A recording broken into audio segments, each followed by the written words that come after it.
She stood frozen in the middle of the crosswalk, traffic lights blinking, cars honking, people rushing past. No one noticed the frail old woman gripping her cane, except one small boy with a backpack. He didn't hesitate. He took her hand and changed both their lives forever.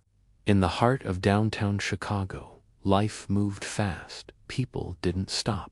Not for anyone, except Malik. He was just 10 years old, walking home from school, when he noticed the woman standing in the street. She looked confused, overwhelmed. One step forward, then she'd retreat. Cars honked. A cyclist swerved. Malik slowed down. Something told him not to keep walking. "Ma'am, do you want to cross?" he asked gently. She turned her head, her sunglasses hiding tired eyes. Just these streets are so loud now," she whispered, her voice trembling. Without a word, Malik reached out his hand. She looked at it for a moment. Then, slowly, she placed hers in his.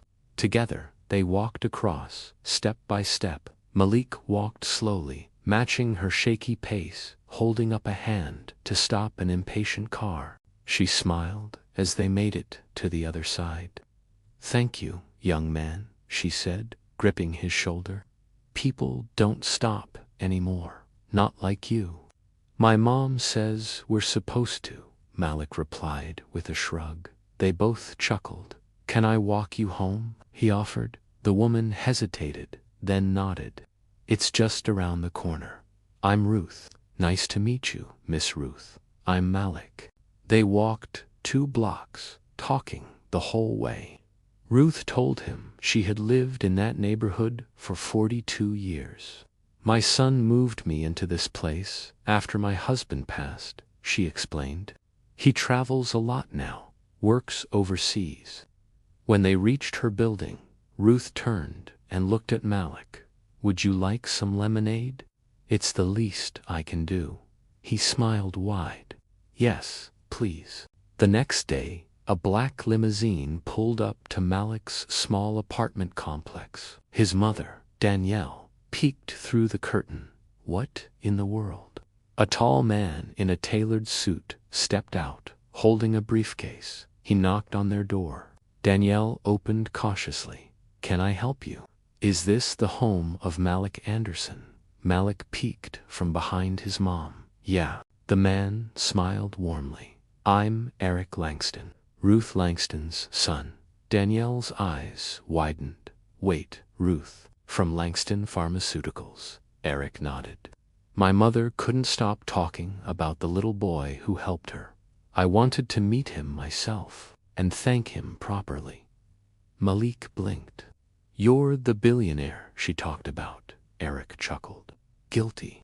Eric invited Malik and his mother to dinner that night at the top floor of the Langston Grand Hotel.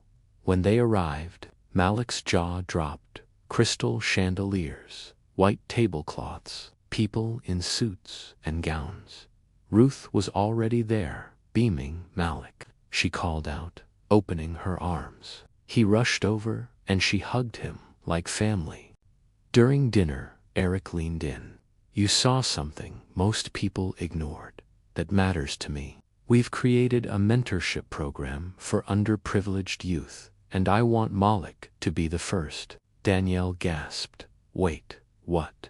"A scholarship, mentors, opportunities, all because your son did what many adults wouldn't." By the end of the night, Malik had a future that looked very different from just a day ago. Weeks later, Malik returned to that same crosswalk. This time, he wasn't alone. He was part of a youth leadership group sponsored by Langston Foundation, showing other kids how one good deed can change everything. Ruth sat on a bench nearby, waving. Every few days, she and Malik still met for lemonade and stories. To them, nothing had changed, and now Ruth had a new grandson in her heart. And Malik, he learned that kindness travels farther than he ever imagined. So next time you see someone standing alone, don't walk past. You might just walk into your purpose. What lesson did you take from this? Best comment gets a shout out in the next Lifelines video.